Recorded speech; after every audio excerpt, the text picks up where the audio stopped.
Hello students, good morning. Welcome to your new lecture of construction equipment and automation. In the previous session we have discussed about the robotics. What is the advantages and disadvantages of robotics in construction field?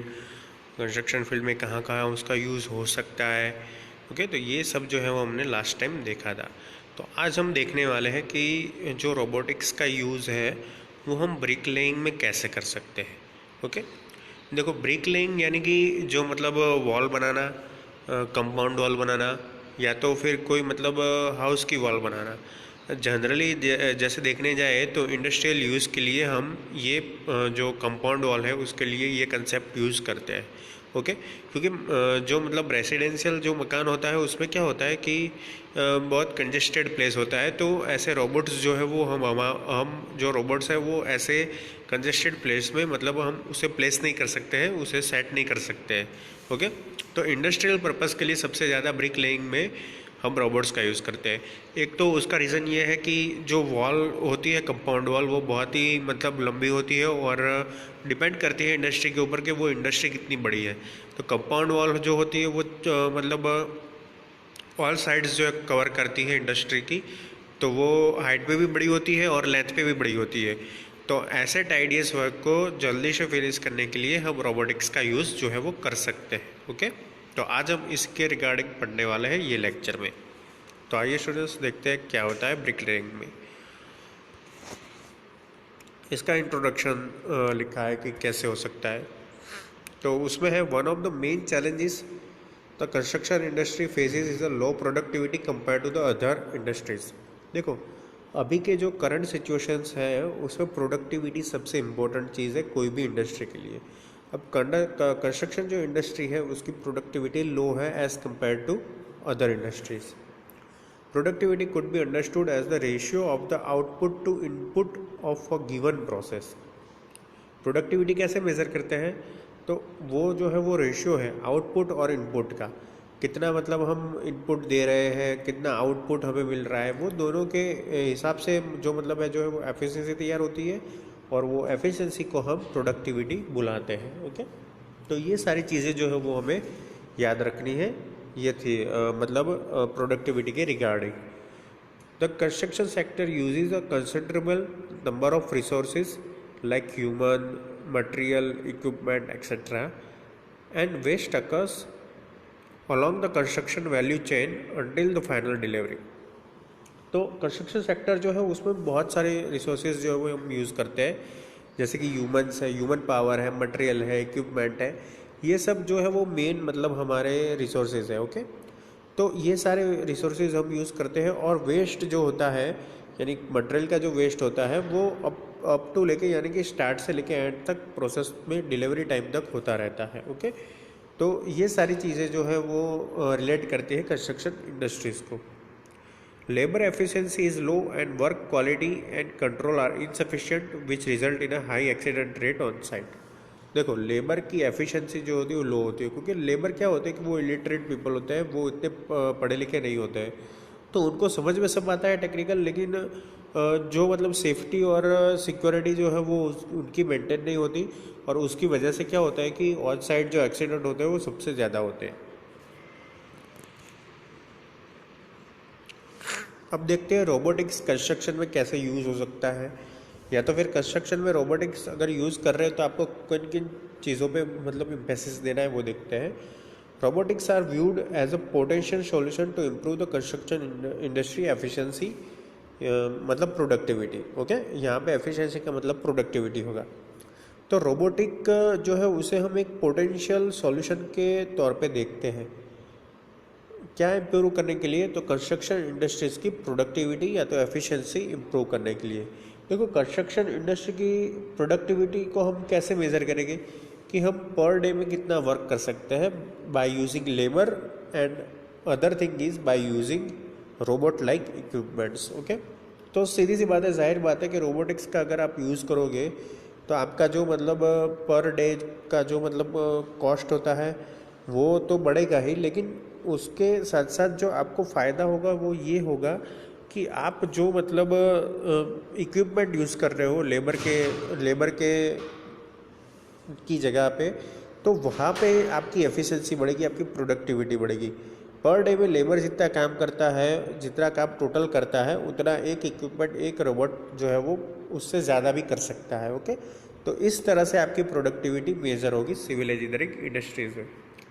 The lack of robotics in civil engineering could be linked to product features and complexity, project size, lifetime uniqueness, versatile construction environment, and the weak capital budgets in R&D and the reluctance of strategies related to construction automation. तो देखो, the lake of robotics, यानी कि हम robotics का civil engineering field में बहुत ही कम use कर रहे हैं। उसके रीजंस क्या क्या है? तो उसका रीज़न है सबसे पहले प्रोडक्ट फीचर्स एंड कॉम्प्लेक्सिटी यानी क्या है? यानी कि डिफरेंट सिचुएशंस जो है वो हमें कंस्ट्रक्शन इंडस्ट्रीज में हर रोज़ फेस करनी पड़ती है। जैसे कि प्रोजेक्ट की साइज़ के ऊपर भी डिपेंड करता है कि कैसे मतलब जो है वो रोबोटिक्स का यूज़ करना है।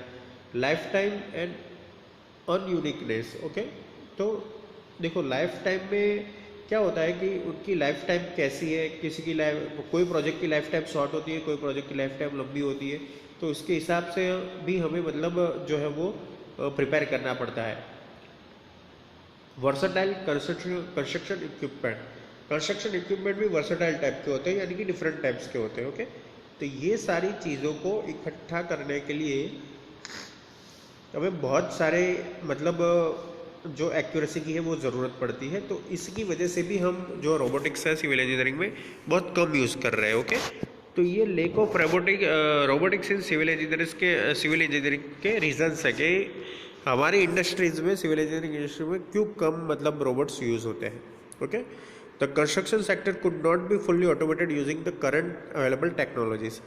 कंस्ट्रक्शन जो सेक्टर है हमारा, उसे हम फुल्ली ऑटोमेटेड नहीं कर सकते हैं अभी की अगर हम टेक्नोलॉजी का बात करें तो। ओके, तो ये सारी कंडीशंस इंडिया में अवेलेबल है, आप समझ सकते हो। Automatic manufacturing technologies are not suitable for construction project and designs. जो मैन्युफैक्चरिंग प्रोसेस है वो सुटेबल नहीं है कंस्ट्रक्शन प्रोजेक्ट्स और डिज़ाइन के लिए। ऐसा क्यों? देखो, कोई भी इंडस्ट्री है, जैसे कि हम कोई मतलब फूड की इंडस्ट्रीज़ की बात करें या तो फिर दूसरे कोई चीज़ की बात करें, तो हर एक में आप ऑटोमेशन या रोबोट्स देखने को मिलेंगे, यानी उसके पैकिंग यूनिट्स हो या उसके मैन्युफैक्चरिंग यूनिट हो, तो ये सभी में आपको ऑटोमेशन जो है वो रोबोटिक्स आपको मिलेगा। लेकिन कंस्ट्रक्शन इंडस्ट्रीज़ जो है आपकी कंस्ट्रक्शन इंडस्ट्री, उसमें आपको ऑटोमेशन इतनी जल्दी नहीं मिलेगा। Okay, A low quantity of the finished products, restriction on materials that might be used by an automated systems. Okay, low quantity of the finished products, restriction on materials that might be used by an automated system, regulation and construction norms। यानी उसका reason क्या है? ये automatic जो मतलब हमारा automatic manufacturing है वो सूटेबल क्यों नहीं है, वो टेक्नोलॉजी सूटेबल क्यों नहीं है? तो उसका रीज़न एक ही है कि हमारे पास low quantity of finish product होना। ओके, जो फाइनल प्रोडक्ट हम यूज़ कर रहे हैं कोई भी कंस्ट्रक्शन के लिए, वो हमारे पास नहीं होती। देखो, जैसे कि हम सीमेंट यूज़ करते हैं, तो सीमेंट एक ही फॉर्म में यूज़ नहीं करते, उसमें पानी डालते हैं, मतलब वाटर डालते हैं, सैंड डालते हैं, एग्रीगेट डालते हैं, तब जाके हम वो सीमेंट का यूज़ कर पाते हैं फाइनल में। तो ऐसे फिनिश प्रोडक्ट जो है वो हमारे पास नहीं है कि उसे हम डायरेक्ट अप्लाई कर सकें, एक ये रीज़न है। और दूसरा रिस्ट्रिक्शन ऑन मटेरियल, के बहुत सारे मटेरियल में रिस्ट्रिक्शंस होते हैं कि हमें ऐसे ही मटेरियल यूज़ करने हैं, यहाँ पे ऐसे ही मटेरियल यूज़ करने पड़ते हैं। ओके, तो इसकी वजह से क्या होता है कि जो रेगुलेशंस और कंस्ट्रक्शन नॉर्म्स की वजह से हम जो है वो हमारा मैन्युफैक्चरिंग जो है कंस्ट्रक्शन इंडस्ट्रीज का वो ऑटोमेटेड नहीं कर सकते हैं। Low economic attractiveness due to an expensive automated equipment. तीसरी चीज़ एक ये है कि जो आपका ऑटोमेशन का इक्विपमेंट आता है वो मतलब थोड़ा लो इकोनॉमिकल है, यानी कि उसमें बहुत ज़्यादा खर्चा होता है, तो वो इकोनॉमिकल नहीं होता है। तो इसीलिए जो है वो ऑटोमेटेड हम यूज़ नहीं करते हैं कंस्ट्रक्शन इंडस्ट्रीज में। The issue of soil and the environment that changes for each side. जो फोर्थ थिंग है वो ऐसी है कि जो आपका सॉइल है और एनवायरनमेंट है, यानी कि जो प्रोजेक्ट पे आप एनवायरनमेंट यूज़ कर रहे हो, यानी जो एनवायरनमेंट पे आप प्रोजेक्ट बना रहे हो वो हर टाइम सेम नहीं रहता है, वो जैसे जैसे हमारी साइट चेंज होती है एनवायरनमेंट भी चेंज होता है। तो ये सब रीजंस है आपके कि आप क्यों कंस्ट्रक्शन इंडस्ट्रीज में रोबोटिक्स जो है वो इतनी जल्दी यूज़ नहीं कर सकते हो। ओके, या तो बहुत ही कम जगह पे यूज़ कर सकते हो, तो इसका ये सब रीज़न है। ओके, उसके बाद है मैसनरी रोबोट्स। अब ये जो मैसनरी रोबोट्स है, मैसनरी यानी क्या कि जो ब्रिक मैसनरी होता है उसमें यूज़ होता है। मैसनरी रोबोट्स जनरली जो मतलब प्लास्टर का काम होता है तो वो काम करते हैं, या तो फिर जॉइंट्स जो है वो फिल करने का काम करते हैं, तो उसे हम मैसनरी रोबोट्स बुलाते हैं। तो हम देखेंगे कि मैसनरी रोबोट्स किसने मतलब इन्वेंट किए हैं और उसका यूज़ कैसे कैसे हो रहा है। देखो यहाँ पे कुछ साइंटिस्ट के मतलब इन्वेंटर के नाम लिखे हुए हैं। Bryson, Maynard, Castro, Lechner and Williams in 2005 developed Robopaver, a 1 scale prototype concrete paving robot. Okay, यानी ये सब जो साइंटिस्ट है उन्होंने मिलकर 2005 में एक ऐसा रोबोट डेवलप किया जिसे हम रोबोपेवर बुलाते हैं। तो वो क्या करता है, 1 to 20 स्केल्स में प्रोटोटाइप्स जो है कॉन्क्रीट पेविंग रोबोट जो है उन्होंने ईजाद किया। ओके, तो वो जो है वो कॉन्क्रीट पेविंग के लिए यूज़ होता है। The latter contains sensors and data collection tools in order to work as autonomously as possible and is designed to operate in difficult environment। तो ये सब ने क्या किया कि सेंसर्स और डेटा कलेक्शन के लिए मतलब ऐसी ऐसी डिवाइसेस जो है वो मिक्स की और उसे ये जो रोबोपेवर है उसे फुल्ली ऑटोनोमस कर दिया। ऑटोनोमस यानी खुद से ऑपरेट होता हुआ कर दिया। ओके, और उसे डिफ़िकल्ट एनवायरनमेंट में भी हम जो है वो ऑपरेट कर सकते हैं। Warszawski and Navon in 1991 discussed in detail robot intended to perform interior finishing work. देखो ये जो वासजावस्की एंड नेवन है उन्होंने 1991 में इंटीरियर फिनिश वर्क के लिए रोबोट यूज़ करना मतलब स्टार्ट किया था, यानी कि उन्होंने इन्वेंट किया था। They presented an overview of the interior finishing robot development process and proposed a preliminary design for the robot set of activities to perform the work। तो ये सब आपको मैं क्या बता रहा हूँ पता है फ्रेंड्स, कि कितने कितने टाइप के रोबोट्स जो हैं वो अभी तक यूज़ होते आ रहे हैं और कौन से स्पेसिफिक यूज़ के लिए वो बनाए गए थे। Okay, in the same context Spath and Andres in 1997 investigated the use of robots for interior trade work in construction। अब जो इंटीरियर ट्रेड वर्क आता है उसके लिए जो है वो 1997 में जो स्पैथ और एंड्रेस हैं उन्होंने मतलब रोबोट इन्वेंट किए हैं। They proposed a kinematical concept of a robot for interior building trades and a specific process automation for the cutting of wall silts the masonry of construction site on construction site. यानी कि जो मतलब masonry wall जो मतलब construct होती है उन्हें cutting करने का काम जो है वो ये रोबोट से होता था। ओके, तो ये प्रोसेस जो है वो they propose the kinematical concept of a robot. तो उन्होंने एक काइनेमेटिकल कॉन्सेप्ट जो है वो रोबोट को दिया जिससे कि इंटीरियर बिल्डिंग ट्रेड्स हो सके, स्पेसिफिक प्रोसेस ऑटोमेशन हो सके और उससे जो है वो कटिंग ऑफ वॉल्स जो है वो हो सके। The present research focuses on the masonry works. और अभी की जो रिसर्चेज है वो मेसनरी वर्क्स के रिलेटेड होती है। देखो हमने रोबोपेवर देखा, उसके बाद जो है वो हमने देखा कि कैसे रोबोट्स जो है वो इंटीरियर वर्क्स के लिए यूज़ हो रहे हैं, इंटीरियर बिल्डिंग ट्रेड के लिए यूज़ हो रहे हैं। ओके, तो ये सारे पर्पसेस जो है वो मेसनरी से अलग थे, लेकिन अभी जो मतलब पर्पस के लिए जो यूज़ हो रहे हैं रोबोट्स वो प्रेजेंट रिसर्च जो है वो मेसनरी वर्क पे फोकस्ड रहता है। ओके, यानी कि अभी के जो हम रोबोट बना रहे हैं वो मेसनरी वर्क से रिलेटेड बना रहे हैं। Masonry work is one of the most arduous job in the construction since it includes a major standing, kneeling and lifting. Okay, तो अब देखो ये मेसनरी वर्क है, इसे हमने क्यों पसंद किया, क्योंकि मेसनरी वर्क एक ऐसा वर्क है जिसमें बहुत सारे लेबर की ज़रूरत पड़ती है, मैन पावर की ज़रूरत पड़ती है, और वो सबसे एंड्रियस यानी कि एक बोरिंग टाइप का काम है कि ब्रिक्स लेना, उसे जॉइंट करना, फिर उसका प्लास्टर करना, ओके, तो उसमें क्या होता है कि एक आदमी को खड़े रहने की जगह चाहिए, नीलिंग एंड लिफ्टिंग, यानी कि अगर उसको ऊंचा जाना है, थोड़ा दीवार ऊंची बनानी है, तो उसे लिफ्टिंग का भी एक सामान चाहिए।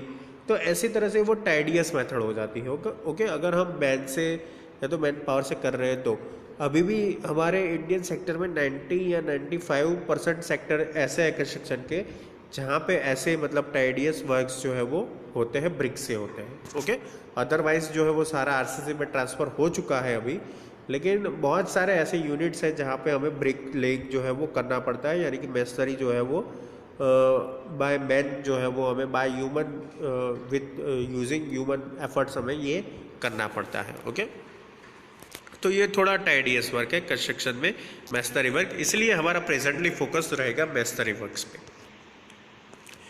In addition, the mason works almost exclusively outside and undergoes the weather condition, यानी कि rain, wind, heat and humidity. Mason जो है वो वर्क करता है वो आउटसाइड, तो वो उसमें ना जो हमारे एटमॉस्फेयर के फैक्टर्स हैं वो भी अफेक्ट करते हैं। The mason sometimes work in height scaffolding और इन ट्रेंच सॉइल विच में put his life in danger.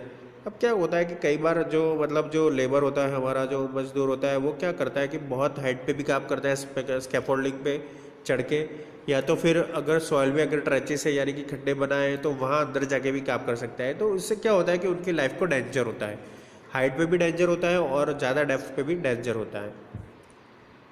तो ये सारे रीजंस है कि हमें मैसनरी वर्क्स के लिए ही रोबोटिक्स जो है वो इन्वेंट करने की ज़रूरत क्यों पड़ी है। Okay, in the last 2 decades some research projects focus on the development of brick laying robot, यानी कि लास्ट जो 20 जो ईयर्स है, यानी कि 2000 से ये 2020 तक, तो उस पर सारे रिसर्च प्रोजेक्ट जो है वो मैसनरी वर्क पे और ब्रिक लेइंग रोबोट पे फोकस्ड है। Brick laying work follows pre defined steps and thus is favourable for automation. देखो, कंस्ट्रक्शन के दूसरे फेजेस जो है वो फिक्स नहीं होते।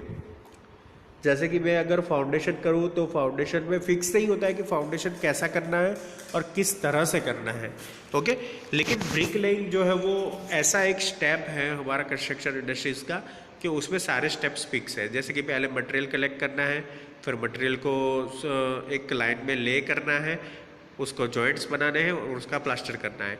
तो ये सारे जो मतलब स्टेप्स हैं जिसे हम इंटरडिसिप्लिन बोल सकते हैं, तो ये सारे जो स्टेप्स हैं वो कॉमन रहते हैं कंस्ट्रक्शन इंडस्ट्रीज में। आप कहीं पे भी जाओ, अगर आपको वॉल बनानी है तो आपको ये स्टेप्स फॉलो करने पड़ेंगे। ओके, तो इसीलिए ये कंडीशंस जो है वो फेवरेबल है ऑटोमेशन के लिए, और हम कंस्ट्रक्शन इंडस्ट्रीज में इसी पे ऑटोमेशन जो है वो दे रहे हैं। However, the process cannot be fully automated and requires the supervision of a worker nearby to adjust or control the robot. देखो, इससे भी बहुत मतलब पूरा ऑटोमेशन तो नहीं हो जाता है कि भाई हमें मटेरियल और रोबोट छोड़ दिया तो पूरा हो जाएगा काम, ऐसा नहीं होता है।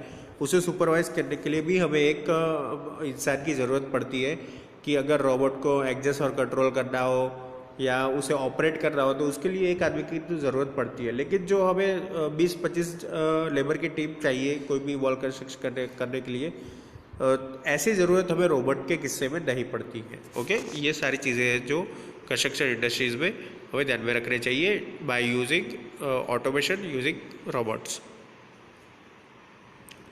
The latest technologies for masonry work automation that came out recently concern, यानी कि उसमें अब हम देखेंगे कि कौन कौन से रोबोट्स जो है वो अवेलेबल है।